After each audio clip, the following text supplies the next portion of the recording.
Hello everyone. So we will discuss now a second problem on kinematics.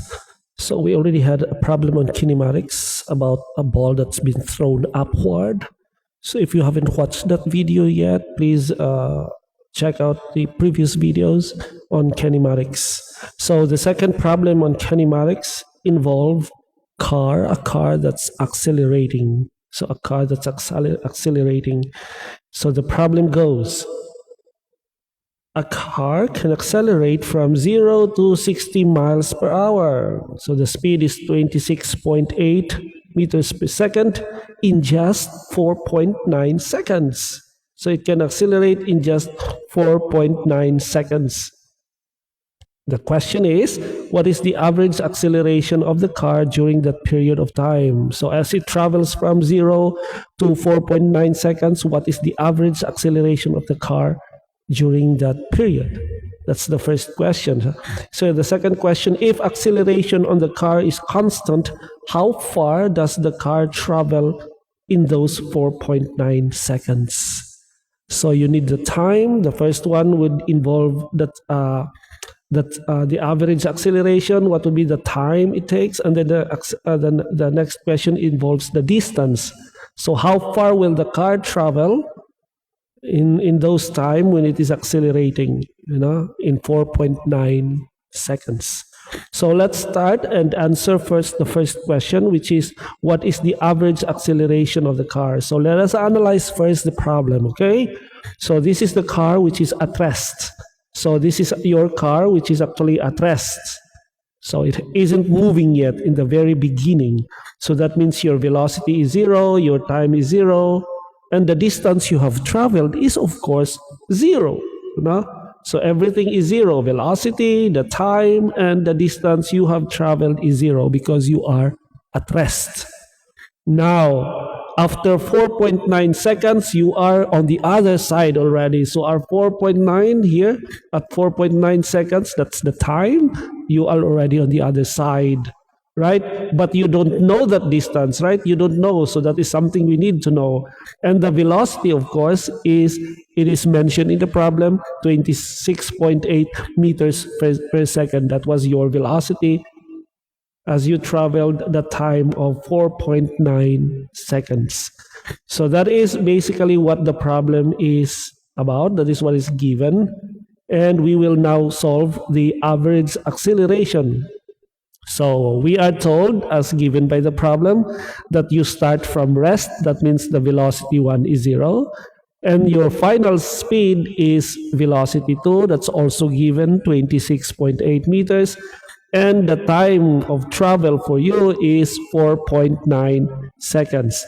So the average acceleration is, we all know that if we divide velocity times time, it's actually acceleration. If we divide velocity divided by the time, it would be acceleration. But we will use the velocity of v2 minus v1.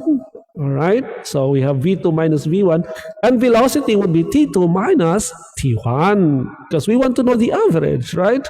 So for v2 minus v1, we know that v2 is 26.8 and v1 is 0, right? What about t2 and t1? We know that t2 is 4.9 and t1 is also 0, right? So we put them all together in the equation. You can have something like this, right? And then you compute that, use your calculator, and then you compute that, and the answer would be, the average here's the average, 5.47 meters per second squared. So that would be your answer. Remember the unit, all right? Meters per second is a speed unit.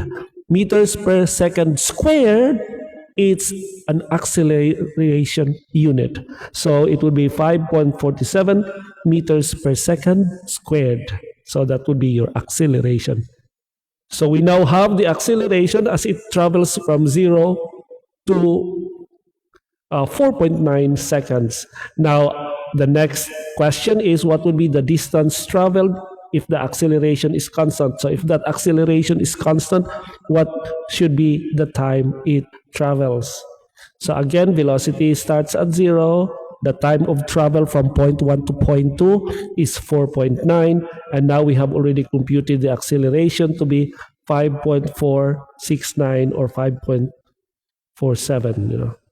You can use the whole decimal point if you want, or you can use the one that we just consider now. Okay, so we will, again, that is why I always advise you to memorize the formula, because right now we need to think of a formula that we can use, and in this case we will use this formula.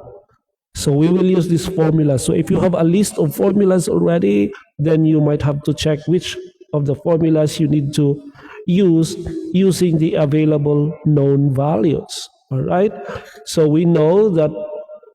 So the x1 is the distance that we want to know, which is unknown. Velocity 1, of course, is 0, right? Velocity 1 is 0, right? Right. And then you have here 1/2 of 4.9. So 1/2 of acceleration. We know the acceleration and the time. So the acceleration, we have computed it, and the time of travel from point 1 to point 2 is 4.9. And you square it because that is what the formula says. All right. And of course, we can solve for the value of x. And x would be about 655 meters. Or you can round it off to 65.7 meters. So that is the distance the car traveled from 0 to 4.9 seconds. So the second part is 65.7. That would be the final answer for the second part. All right, we will be having more problems like this in the future, so please give me a follow. And if you have questions, just leave some comments below. All right, thank you so much for watching, and I hope to see you again in the next video. All right, you all take care.